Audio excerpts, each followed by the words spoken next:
దేవుని పరిశుద్ధమైన నామమును బట్టి కూడి వచ్చిన మీ అందరికీ వందనాలండి. అపోస్తులైన పౌలు గారు రాసిన కొరింథీయుల పత్రిక రండి. మొదటి కొరింథీయులకు రాసిన పత్రిక 13వ అధ్యాయం 13వ వచనం.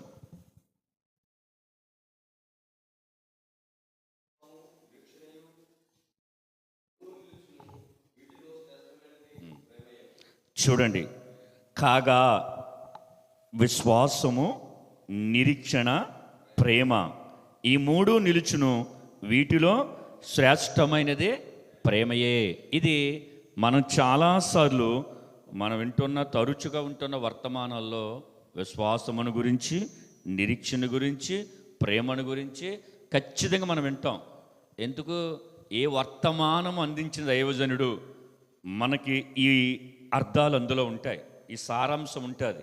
కానీ ఈ రోజున విశ్వాసం, నిరీక్షణ, ప్రేమ ఒక క్రైస్తవుడికి లేదా క్రైస్తవ జీవితానికి ఇవి చాలా విలువైనవి. ఏంటి? విశ్వాసము, నిరీక్షణ, ప్రేమ ఇవి ఎంత ప్రాముఖ్యమని అని కొరింథీయులో ఉన్న సంఘానికి పౌలు గారు రాస్తూ చెబుతున్నాడు. ఎందుకంటే పౌలయ్య గారు మిషనరీ పరిచర్యలో 18 నెలలు ఆ ప్రాంతంలో ఉండి అక్కడ సంఘాన్ని కట్టి ఆ తర్వాత వారికి చెబుతున్నాడు. ఏమని చెప్తున్నాడంటే, మీరు ప్రతి విషయములో ఉప్పొంగిపోతారని, మీరు ప్రతి విషయములో గర్వంగా ఫీల్ అవుతారని, అన్య భాషల విషయంలో లేకపోతేనేమో నేనే అన్నీ చేయగలుగుతానని మీరు అందరూ కూడా ఉప్పొంగుతారని విషయం నాకు తెలిసింది కాబట్టి అని చెబుతూ అంటాడు. నేను చెప్పనా నా గురించి అని పౌలు అంటాడు, నాకున్నదంతటను కూడా నేను ఇచ్చేసి నా శరీరం కాల్చబడటానికి అప్పగించిన, ఏమి లేకపోతే వ్యర్థుడిని, ప్రేమ లేకపోతే. అసలు ప్రేమ అంటే వాక్యం దగ్గరికి వస్తే తెలిసిందే ప్రేమ అంటే ఏంటో. మనుషులు ప్రేమించేది ప్రేమ కాదు. దేవుడు మనుషులను ప్రేమించటం అది ప్రేమ. దేవునికి స్తోత్రం, హల్లెలూయా. ఎందుకో తెలుసా?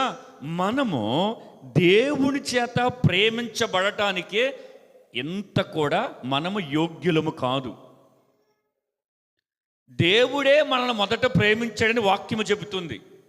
అలాగ దేవుడు మనం ప్రేమించడానికి అరికాలు నుంచి నడినెత్తు వరకు చూస్తే ఎక్కడ కూడా మనకి మాటలో కానీ, చూపులో కానీ, ప్రవర్తనలో కానీ, నడవడికలో కానీ, చేసే క్రియలలో కానీ ఏ విషయములో మనము ఆయన ఎదుట మనం కనపరుచుకుంటే అసలు ఎక్కడ కూడా అసలు పోరా అని పరిస్థితి మనది.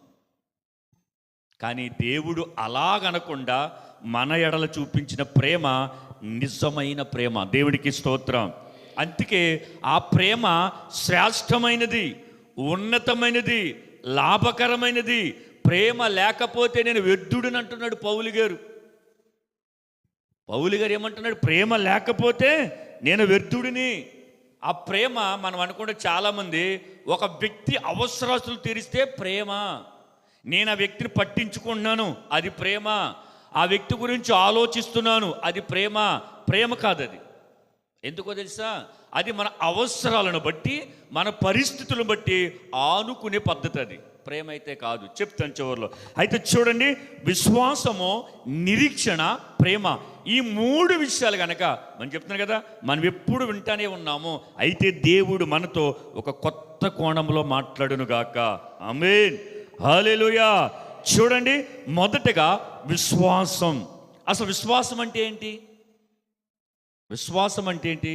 పోనీ దీనికి సరిజోడని ఒక పదం ఉంది, నమ్మకము. విశ్వాసం అంటే ఏంటి, నమ్మకం అంటే ఏంటి? చెప్పండి, మీరు చెప్పాలి. విశ్వాసం అంటే, నమ్మకం అంటే ఏంటి? విశ్వాసం అంటే ఆశతో కూడినది. నేను అది పొందుకుంటాను, అది నాకు వస్తుంది, నేను దానిని దక్కించుకుంటాను. అది ఆశతో కూడినది. ఆశతో కూడినది విశ్వాసము. అయితే నమ్మకము, నమ్మకం ఆయన నాకు ఇస్తాడు, అది నమ్మకం. దేవునికి స్తోత్రం. ఇప్పుడు మనం ఆ హాస్పిటల్కి వెళ్తేనే నీకు తగ్గుతుంది అని మనం చెప్తాం ఎవరికైనా. ఎందుకు? మనం అక్కడికి వెళ్ళాము, వైద్యం చేయించుకున్నాము, మనకి తగ్గింది కాబట్టి నమ్మకంగా చెప్తున్నాం, ఒరే నువ్వు అక్కడికి వెళ్ళు, నీకు తగ్గుతుంది అంటాం. అంతేనా? అంతే కదా. అంటే మనం ఒక్కసారి నమ్మకత్వాన్ని సంపాదించుకున్న తర్వాత మనం ఇతరులకు చెప్తాం. నమ్మకం అనేది ఏంటో తెలుసా?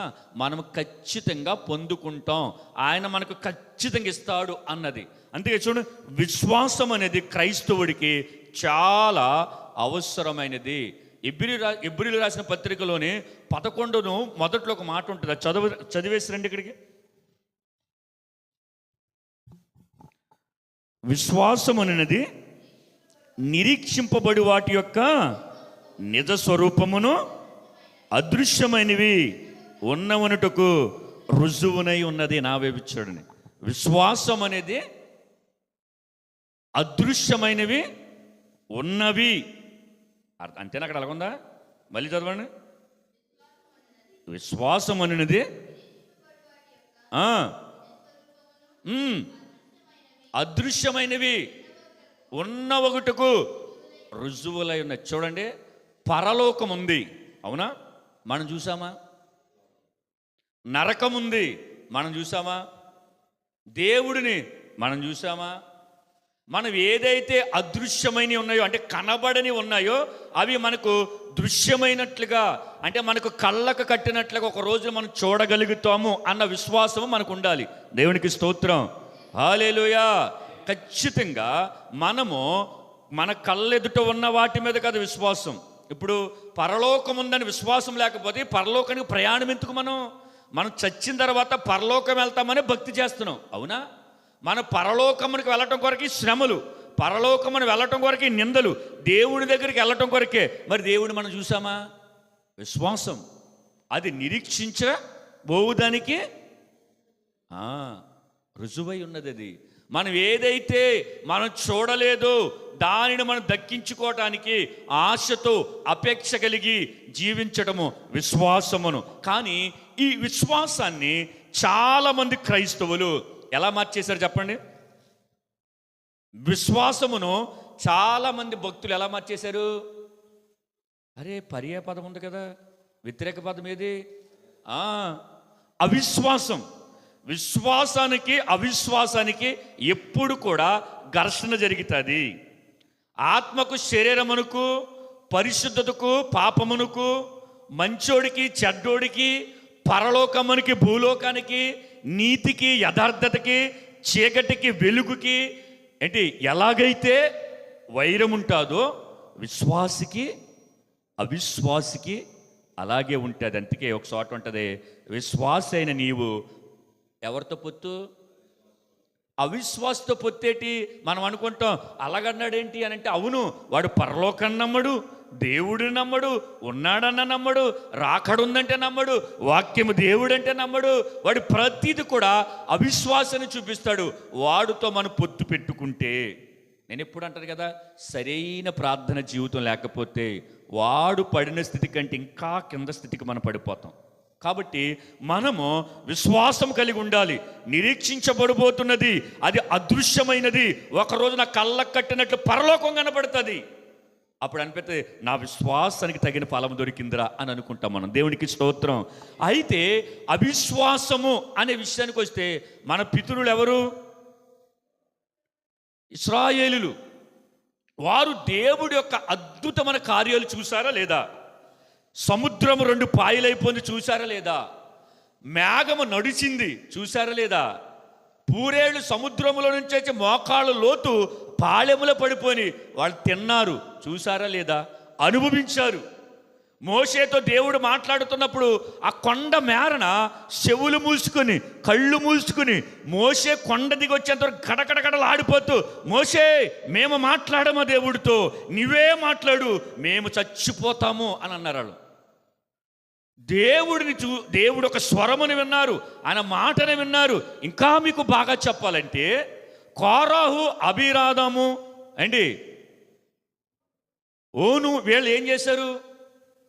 మోషేకి వ్యతిరేకంగా తిరగబడితే వారు కళ్ళతో చూస్తున్నప్పుడు నెరలు విరిచి ఏం చేసిన వాళ్ళందరినీ చూసారా లేదా? ఇన్ని చూసిన వాళ్ళు, ఇన్ని అద్భుత కార్యాలు వారు అనుభవించిన వాళ్ళు, వారిని బహుగా బాధించిన ఐగుప్తులు కళ్ళ ఎదుట సముద్రంలో మునిగి చనిపోయినప్పుడు చూసిన వ్యక్తులేళ్ళు. కానీ వాళ్ళు ఏముంచలేకపోయారు తెలుసా? ద్వితీయోపదేశకాండానికి రండి. ద్వితీయోపదేశకాండం 1:33 చూడండి. రాత్రి అగ్నిలోను పగలు మేఘములోను మీ దేవుడని యెహోవా యందు మీరు ఏముంచలేదు. చూడండి ఏమంటున్నాడో, మీరు మీ దేవుడైన యెహోవా రాత్రి అగ్నిలో పగలు మేఘములో మీ ముందర యాండే. నా వైపు చూడండి, దేవుడే వాళ్ళ ముందు నడిచాడంట. పగలైతేనేమో వెన్నెలలాగా, పగలైతే రాత్రి అయితే చూడండి, పగలైనప్పుడు వారికి ఎండ తగలకుండా ఆ వడదెబ్బ తగలకుండా ఆయన మేఘస్తంభం అయిపోయాడు. రాత్రి అయితే అగ్నిస్తంభంగా ఆ అడవులలో ఒక్క ముళ్ళు కూడా వాళ్ళు గుచ్చుకున్నట్టు ఎక్కడైనా రాసుందా బైబిల్లో? ఆ అరణ్యములో, ఆ సీను అని అరణ్యములో ఆయన అలాగ తిప్పాడు తప్ప వారి కంటికి చిన్న మిలుపురుగు కూడా కనబడిపోయేది. అలాగ ఆయన అగ్ని స్తంభంగా ఆయన ముందు నడిస్తే వారు ఇదిగోరా మన దేవుడు నడుస్తున్నాడు అని అనుకున్న వాళ్ళు చివరికి ఏం చేశారంటే విశ్వాసం ఉంచాలి. మీరు గమనించండి, మన విశ్వాసం ఉంటుందా? మన విశ్వాసం అనుకుంటాం, నాకు చాలా విశ్వాసం ఉందనుకుంటాను. కానీ దేవుడితో నడిచి దేవుడి కార్యాలు చూసి మన పితరులే అవిశ్వాసానికి వెళ్ళిపోరంటే నువ్వెంత నేనెంత. మన ఇంట్లో ఇది జరగకపోతే ఖచ్చితంగా పైకి కనబడకపోయినా లోపల చేస్తాడా, ఏం చేస్తాడులే అని అనుకుంటే దేవుడికి తెలిసిపోతుంది. అంటే నువ్వు పైకి అవిశ్వాసంగా ఉండక్కర్లేదు, లోపల నీ మాట ప్రవర్తన తీరును బట్టి అవిశ్వాసం ఉంచేస్తాం మనం. అందుకే ఇక్కడ అంటాడు, మీ దేవుడు మీ ఎదుట పగలు నడిచాడు, రాత్రి నడిచాడు. మీ దేవుడు మీతో ప్రతిరోజు మాట్లాడుతున్నాడు, పాపాన్ని మానుకోమంటున్నాడు, పరిశుద్ధంగా బ్రతకమంటున్నాడు. ఎక్కడెక్కడికి వెళ్ళి వాక్యాలు విన్నా అక్కడ దేవుడు గద్దిస్తున్నాడు, సరి చేసుకోమంటున్నాడు. ఇదిగో నేను వచ్చేస్తాను అంటున్నాడు. ప్రవక్తలు పంపుతున్నాడు, సేవకులు పంపుతున్నాడు, సువార్తికులు వెళ్తున్నారు. ఆ సువార్త అందరి చోట కూడా సువార్త వెళ్ళిపోతుంది. తెలుసా మీకు ఆ విషయం? సువార్త అందరి చోటలకు కూడా సువార్త చాలా స్పీడ్గా వెళ్తుంది. కానీ మన విశ్వాసం ఉంచుతలేదు, ప్రభు వచ్చేస్తాడు. ఎందుకంటే ఈ సువార్త సకల జనులకు ప్రకటించబడిన తర్వాత నా రాకడా, ప్రభు రాకడా. అంటే చూడండి, మీరు విశ్వాసులైతే, నేను విశ్వాసనైతే ఈ రోజున మాధ్యమములో అంటే సోషల్ మీడియాలో సువార్త వెళ్ళకూడదు. అసలు ఎప్పుడు ఎవరు వెళ్ళని చోట కూడా సువార్త వెళ్ళిపోతుందంటే నీకేముండాలి తెలుసా? విశ్వాసం. ప్రభు రాకడ వచ్చేస్తుంది. మన సిద్ధపాటు ఏది? మన సిద్ధపాటు ఏంటి? వారు దేవుడు వారికి పగలో రాత్రి నడిచినా వారు విశ్వాసం ఉంచలేదు. మరి మనము సువార్త విరివిగా ప్రకటించబడుతుంది, భూకంపాలు జరుగుతున్నాయి, సూచక్రియలు జరుగుతున్నాయి, దేవుడు రాకడా ఆ తదుపరి సమీపంగా ఉన్నదని వాక్యము చెబుతున్నప్పుడు మనకింతకు విశ్వాసం ఉంటలేదు. వాళ్ళకి మనకి పెద్ద తేడా ఏమి లేదు. ఎవరికే? మన పితరులకి మనకి పెద్ద తేడా ఏమి లేదు. పైకి మనము విశ్వాసం, నేను చాలా విశ్వాసం, ఉత్తిదే కాదు. వీరు విశ్వాసము, వీరు దృశ్యమైన దాని మీద ఉంచరు, అదృశ్యమైన దాని మీద ఉంచరు. క్షమించండి, దృశ్యమైన వాటి వైపే. ఇప్పుడు చూసామా, ఇప్పుడు నమ్ముతాను నేను. నువ్వు నా పక్కనున్నావా? విశ్వాసం. ఎందుకంటే నువ్వు నా పక్కన ఉన్నారా, నాకు ఏ భయం లేదు. ఆయన అంటాడు, నీ కుడి పక్కన ఉన్నాను అని కనపడ్డు. అదృశ్యమైన వాడు, దృశ్యమైన వాటిని మనం నమ్ముతాం. కానీ క్రైస్తవుడు, విశ్వాసము కలిగిన వాడు అదృశ్యమైన వాటిని నమ్మి పొందుకోవాలి. దేవునికి స్తోత్రం. హల్లెలూయా. కీర్తనల గ్రంథానికి రండి. 78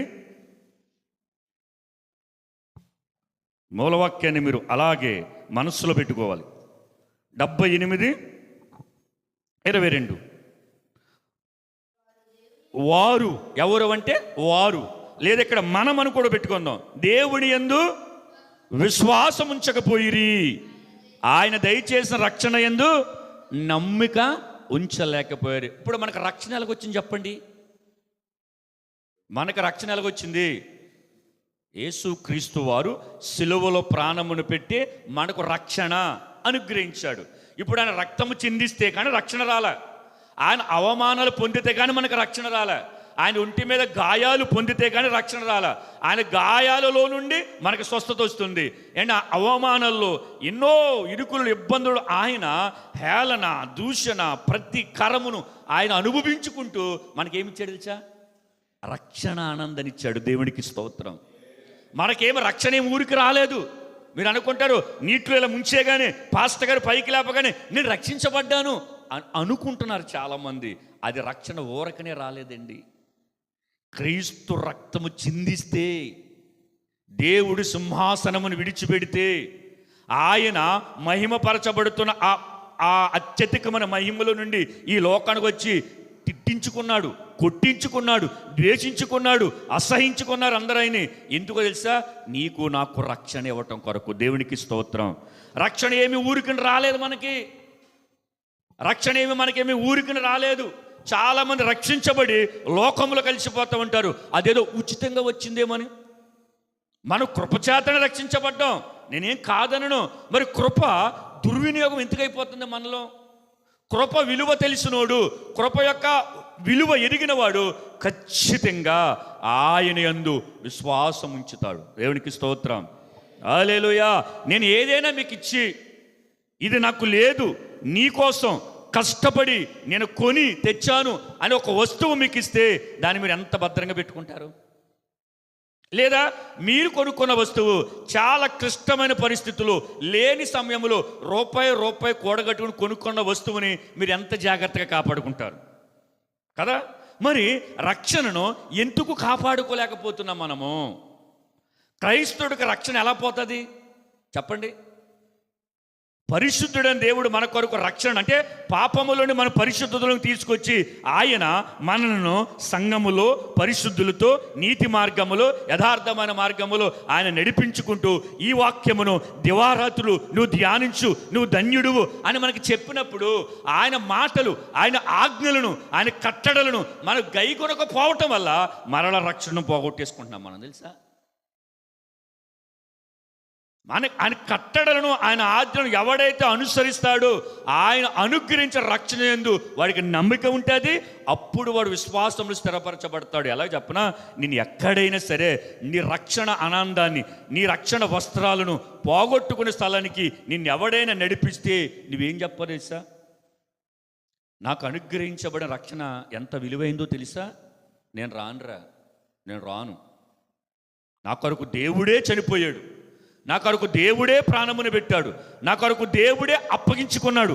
అటువంటి రక్షణను నేను అవిశ్వాసునైన నీతో వచ్చి నేను పోగొట్టుకోను అని చెప్పాలి. వీళ్ళు ఏం చేశారంటే వారు దేవుడి యందు విశ్వాసం ఉంచకపోయి ఆయన దయచేసిన రక్షణను నమ్మిక ఉంచలేకపోయారు. ఈరోజు చాలామంది కూడా రక్షణను చాలా తేలిక వస్త్రాలు ఇప్పి పక్కన పెట్టేసినట్లుగా వారు రక్షించబడ్డాము అని ఇంగిత జ్ఞానం ఏంటి, ఆ జ్ఞానం లేకుండా వారు ఏం చేస్తున్నారు చెప్పనా? ఎక్కడి నుంచి అయితే దేవుడు రక్షించాడు. రక్షణ అంటే ఏంటి? ఇప్పుడు నేను సముద్రంలో పడిపోతానుకో రక్షించాడు. ఎక్కడైతే సముద్రంలో పడిపోతాను రక్షించాడు అంతేనా?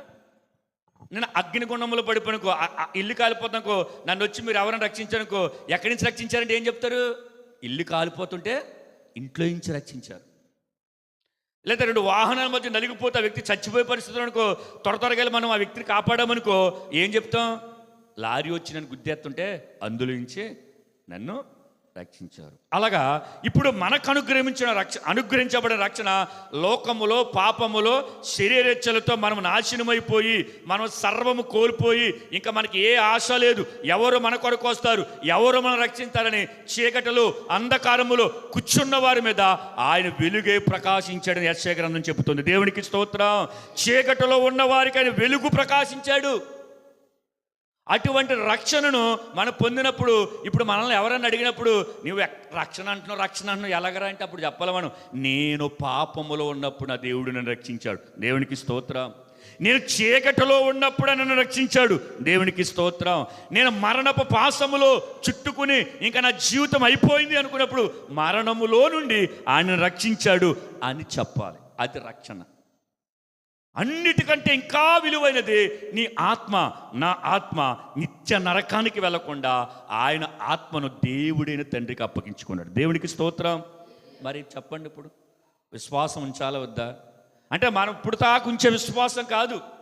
ఈ విశ్వాసము మన కళ్ళెదుట కనబడతా ఉంటుంటే నమ్మండిరా, ఓకేరా అని అంటాం. అది కాదు. అదృశ్యమైన వాటి వైపునే మనం నిరీక్షణ కలిగి విశ్వాసం కలిగి ఉండాలి. కానీ మనము ఏం చేస్తామంటే నమ్మిక ఉంచాం. మనం ఏంటంటే నమ్మిక ఉంచాం. పైగా ఎవరందు? దేవుని యందు. మనుషుల ఎడల మనకి అపరిమితమైన నమ్మకం ఉంటుంది. ఎంత? మనుషుల ఎడల మనకే ఎంతో నమ్మకం ఉంటుంది. నువ్వు ఇక్కడ ఉండరా, నేను వస్తానంటే ఆడు కోసం ఎదురు చూస్తూ ఉంటాం. కానీ దేవుడు అన్నాడు, నేను త్వరగా వచ్చుచున్నాను అని అన్నాడు. ఆయన మీద నమ్మకం ఉండదు. నిజంగా నీకు నాకు నమ్మకం ఉంటే చెప్పండి, నా వైపు చూడండి, మనందరికి నమ్మకం ఉంటే ఇప్పుడు ఆయన వచ్చేస్తాను అన్నవాడు వస్తాడా? ఆగిపోతాడా? వస్తాడు. వస్తానన్నవాడు వచ్చేటప్పటికి మనం బయలుదేరి సిద్ధంగా ఉంటే తీసుకెళ్ళడా? ఎదవదే. ఎక్కడికైనా ఊరు వెళ్దాం, పెళ్ళికి వెళ్దామంటే భర్త ఫోన్ చేసి లేదా తండ్రి ఫోన్ చేసి బయలుదేరండి అని అన్నప్పుడు ఇంటికి రాగానే బయలుదేరకపోతే ఎలా కలదొక్కడా? వదిలేసి వెళ్ళిపోతాడు. కానీ మనమైతే సిద్ధపాటు కలిగి ఉంటే తీసుకెళ్ళిపోతాడు. సిద్ధపాటు లేకపోతే ఆడు ఎర్రోడైతే తలతెక్కడితే వెళ్ళిపోతాడు కదా. అలాగా దేవుడు మధ్యాకాశానికి వస్తూ ఉన్నాడు. యేసయ్య పరివారంతో పరిశుద్ధులతో ఆయన మధ్యాకాశానికి వచ్చినప్పుడు సిద్ధపాటు కలిగి ఉండమన్నాడా లేదా? ఎవరు సిద్ధపాటు కలిగి ఉంటారంటే విశ్వాసము కలిగిన వారు. ఎందుకో తెలుసా? యారా ఏంటి అంత తొందరపడిపోతున్నాం? ఆరాధనకి వెళ్ళాలా? మీటింగ్కి వెళ్ళాలా? ప్రార్థనకి వెళ్ళాలా? ప్రార్థన చేసుకోవాలని ఆత్మ సంబంధం విషయంలో నువ్వు వేగురు పడుతున్నప్పుడు ఎవడని అడిగినప్పుడు నీకు ఏం తెలుసురా? ఆయన వచ్చేస్తున్నాడా? నీకు ఏం తెలుసు? ఆయన వచ్చేస్తున్నాడు. ఆయన వచ్చేటప్పుడు నేను సిద్ధపాటు కలిగి లేకపోతే, నేను విశ్వాసము కలిగి లేకపోతే నేను విడిచిపెట్టబడతాను అని మనం చెప్పాలి. ఆ పెళ్ళికి వెళ్ళకపోతే నేను ఏదోటి అంటాడు, ఆ ఫంక్షన్కి వెళ్ళకపోతే ఏదైనా అంటాడు, హాస్పిటల్లో ఉన్న పలకరించకి వెళ్ళకపోతే ఏదైనా అంటాడో మనం ఎంత సిద్ధపాటు చేసుకెళ్తాం? అవునా కదా? తప్పేమి కాదు. భూస్తంభన విషయంలోనే ఒక మనుషుడు ఏదైనా అంటాడని మనం బాధపడిపోతున్నప్పుడు రేపొద్దున దేవదూతలు ఎదుట, తండ్రి అయిన దేవుడి ఎదుట ఆయన ఈడెవడో నాకు తెలియదంటే అప్పుడు మనం ఎక్కడికి వెళ్ళిపోతాం? గుర్తుంచుకోండి. అందుకు మనము విశ్వాసం ఉంచాలి. ఆ విశ్వాసం ఎలాగుండాలంటే రక్షణ యందు నువ్వు ఏ స్థితిలో రక్షించబడ్డావో, ఏ పరిస్థితుల్లో రక్షించబడ్డావో ఆ రక్షణ ఎవరి చేత, దేని చేత, పరిస్థితుల చేత, ప్రాంతాల చేత ప్రభావితం కాకూడదు. చాలామంది ప్రాంతాలు చూడగానే మారిపోతూ ఉంటారు. వారు పొందిన రక్షణ పోగొట్టుకుంటారు. తెలుసా? మనుషుల మాటల వల్ల, పరిస్థితుల వల్ల, డబ్బు వల్ల, ప్రఖ్యాతుల పేరుల వల్ల, వారు చూసిన ప్రదేశాల వల్ల లోకంలో కలిసిపోయిన వాళ్ళు చాలామంది ఉన్నారు. ఈ ప్రాంతాల వల్ల ఎందుకన్నా నన్ను అడగరే. పౌలుతో బాగా చాలా ఇష్టంగా తిరిగాడు ఒక శిష్యుడు ఉన్నాడు, తేమ. కొరింథీ పట్టణం వెళ్ళగానే ఆ కొరింథీ పట్టణంలో చరిత్రలు ఉంటుంది. కొరింథీ పట్టణంలో ప్రతి గుడి మీద చాలా అసహ్యకరమైన విగ్రహాలు, భూత బొమ్మలు ఉండేవి. ఇంకా అవి చూస్తే మనుషులు అన్నట్టుగా ఉండేది. ఆ సాంప్రదాయం అక్కడి నుంచి వచ్చింది. మామూలుగా ఎవడైనా వ్యక్తి అలా చూస్తే ఖచ్చితంగా ఆశా నిగ్రహం లేని వ్యక్తి ఖచ్చితంగా పాపంలో పడిపోతాడు. ఆ కొరింథీ పట్టణం బహు విస్తారమైన వర్తక వ్యాపారం జరిగేది. రెండోది అక్కడ వ్యభిచారం జరిగేది. అర్తెమిదేవి ఆవిడ ఆరాధించేటప్పుడు అందరూ కూడా నగ్నంగా ఆరాధించి తర్వాత పాపములో పడిపోతూ ఉండరు. పౌలుని విడిచిపెట్టి లోకాన్ని స్నేహించి వెళ్ళిపోయాడని పౌలు అంటాడు. తేమ ఇహలోకాన్ని స్నేహించి నన్ను విడిచి వెళ్ళిపోయాడు అని అన్నాడు. ఏముంది? అప్పటి వరకు పౌలు గారితో నడిచినంత కాలము విశ్వాసం కలిగి ఉన్నాడు. కానీ ఎప్పుడైతే చూశాడో ప్రాంతాన్ని, ఎప్పుడైతే చూశాడో అందచందాలని, ఎప్పుడైతే చూశాడో సుఖభోగములను, వెంటనే తనకిచ్చిన రక్షణను పోగొట్టుకొని విశ్వాసం ఉంచలేకపోయాడు. ఈ రోజున ఎంతమంది లేరు చెప్పండి? ఆదివారం ప్రార్థన దేవుడి మందిరములో అని అంటే చాలామంది పిక్నిక్లకి వెళ్తారు. చాలామంది కొత్త కొత్త ప్రదేశాలకు వెళ్తారు. అడిగామనుకో మరలా అవకాశం రాదండి. సంవత్సరానికి 52 ఆదివారాలు ఉంటాయి. ఏదో ఒక ఆదివారం వస్తాం, ఆన్లైన్లో చూస్తాం, వెళ్తే అక్కడికి మందిరానికి వెళ్తాం. అది క్రమము కాదు. నీకు ఇవ్వబడినది ఇప్పుడు నీ అన్న నువ్వే తింటావు, పక్కోడు దాంట్లో వేసిన అన్నం తింటావా? ఇప్పుడు మన పెళ్లిలో కూర్చుంటామండి, మనకేసే ఐటమ్స్ ఆడికేస్తాడు, ఆడు ఆకులతో మనం తినేస్తా ఉంటే ఎలాగుంటుంది? హై రే అంతా ఒకటే కదా, పర్లేదని అంటా ఆడు ఆకులు మనం తినేస్తామా? మనది మనమే తింటాం. అలాగా దేవుడు మనకు క్రమం ఇచ్చాడు, మనకు ఒక సమయం ఇచ్చాడు, మనకు పరిధి ఇచ్చాడు, మనకు మేర ఇచ్చాడు. దానిలోనే మనం ప్రభును ఆరాధించగలగాలి. తప్పని పరిస్థితుల్లో, క్లిష్ట పరిస్థితుల్లో అప్పుడు కూడా మనం దేవుని ఆరాధన మానకూడదు. కాబట్టి సమీపంలో ఉన్న వాటిని మనం ఆశ్రయించాలి. దేవునికి స్తోత్రం, హల్లెలూయా. కాబట్టి వారు ఏముంచలేకపోయారు? విశ్వాసం ఉంచలేకపోయారు. ఏం పోగొట్టుకున్నారు? రక్షణను పోగొట్టుకున్నారు. మనకు అనుగ్రహించబడిన రక్షణ అమూల్యమైనది, విలువైనది. క్రీస్తు రక్తము చేత ఆయన మనం కొన్నాడు. ఆ విలువ ఈ ప్రపంచంలో ఉన్న వాటన్నిటికంటే బహు విలువైనది. దేవునికి స్తోత్రం. నేనంటాను, ఈ ప్రపంచములు విలువైనది, ది మోస్ట్ నంబర్ 1 స్థానంలో ఉన్న విలువైనది అవన్నీ కోటి కలిపితే నా యేసు క్రీస్తు ఇచ్చిన రక్షణ కంటే విలువైనది కాదు. దేవునికి స్తోత్రం, హల్లెలూయా. ఎందుకో తెలిసే బైబిల్ అంటదే, మీరు ఎలా కొనబడ్డారు?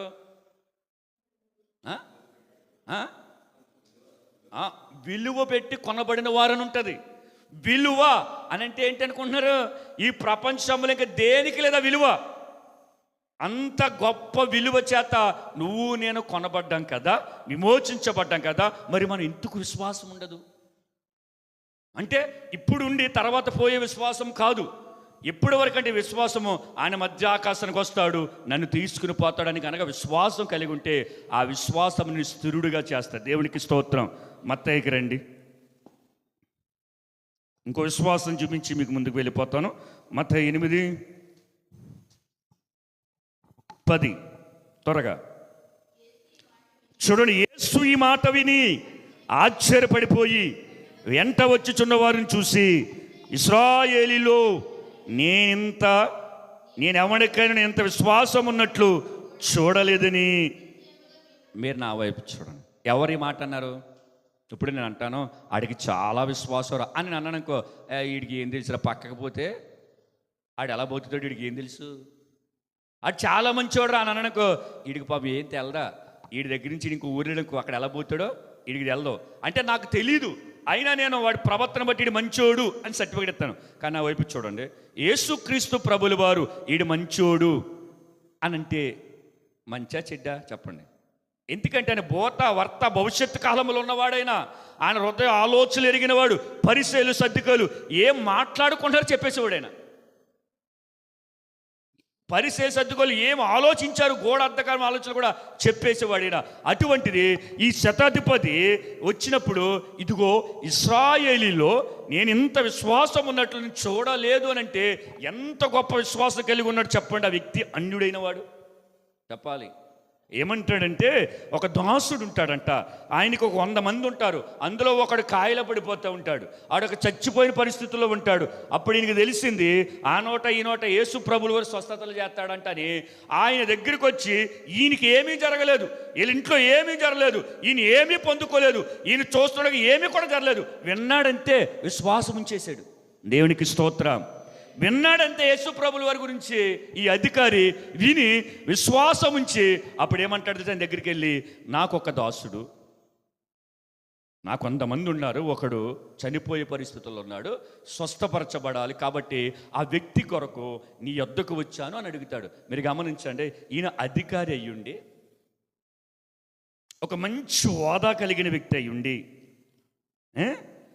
అక్కడ పడిపోయిన లేక రోగముతో ఉన్న తన దగ్గర పనిచేసే వ్యక్తి కొరకు వచ్చి యేసు ప్రభుల వారు వేడుకుంటున్నాడంటే ఎంత బాధ్యత కలిగిన వ్యక్తి అండి. మీరు గమనించారా?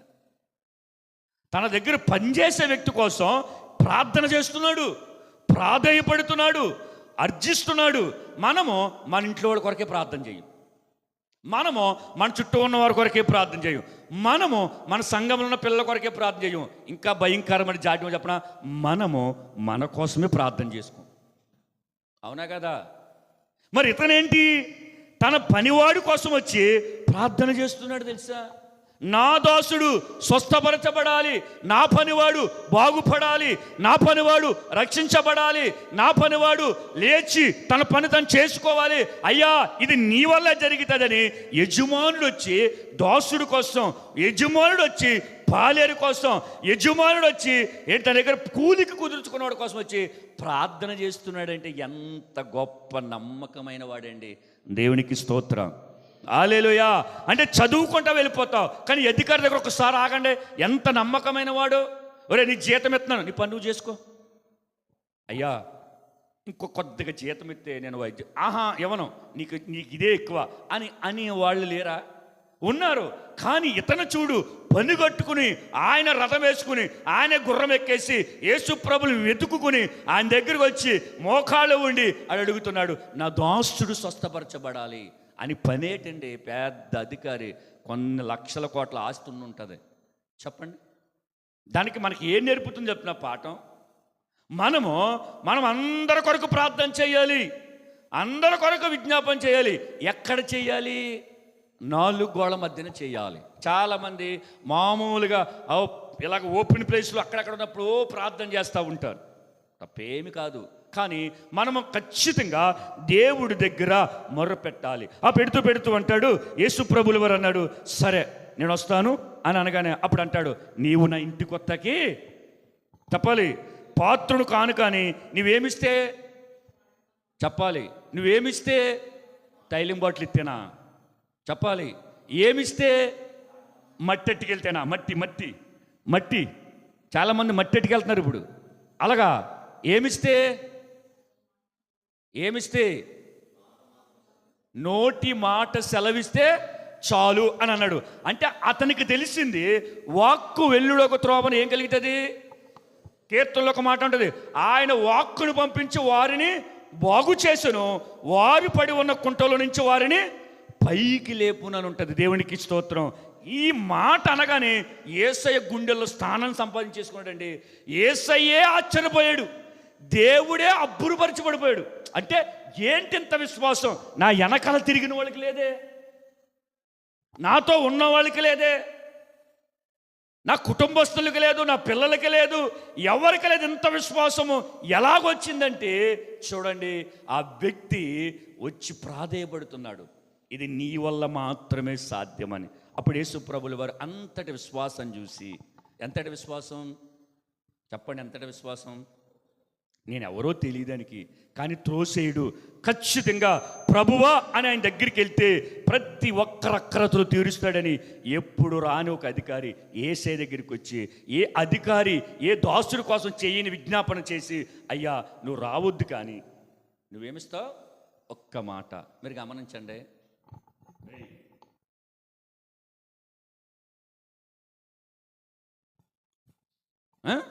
చూడండి, ఇప్పుడు ఒక్క మాట సెలవిస్తే అని ఉంది కదా, నా మాట వినండి.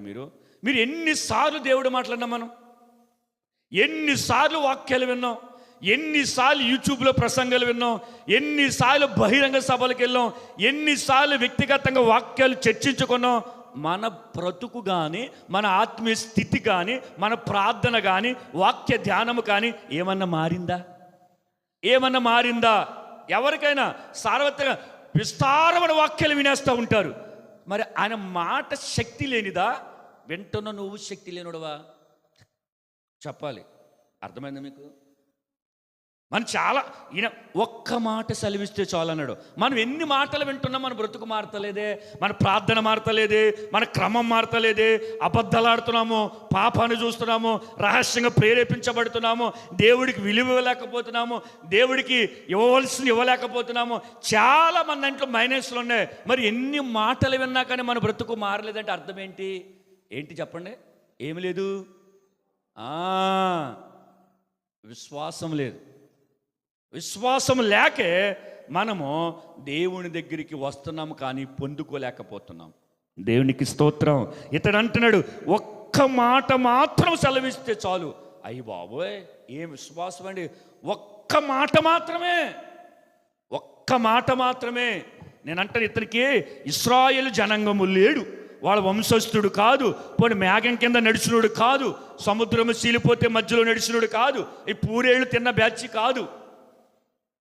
అవునా? కానీ ఒక్క మాట మాత్రం సెలవిస్తే చాలు, ఇదిగో నా దాసుడు స్వస్థపరచబడతాడంటే. చూడండి 13 చదవండి. అంతటా యేసు యొక్క వెళ్ళుము, నీవు విశ్వసించిన ప్రకారం నీకు అవునుగాక అని శతాధిపతి చెప్పను.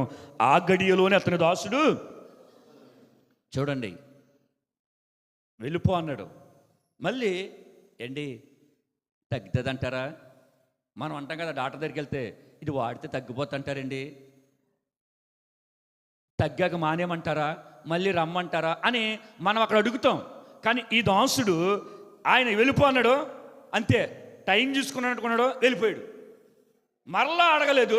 కానీ అక్కడ వాక్యం అంటది ఆ గడియలోనే. ఆయన ఇప్పుడు సపోజ్ 12 అయింది, 11:12, ఆయన వెళ్ళిపో నీ దాసుడు స్వస్థపరచబడ్డాడు, ఒకసారి టైం చూశాడు, వెళ్ళిపోయాడు. కానీ అక్కడికి వెళ్ళిన తర్వాత ఇది ఎప్పుడు లేచి బాగుపడ్డాడంటే వాళ్ళు అన్నారు 1:15 కనుకనే ఈ దాసుడు చెప్పాలి యేసుప్రభు చెప్పిన గడియ అదే అని నమ్మాడు. దేవునికి స్తోత్రం, హల్లెలూయా.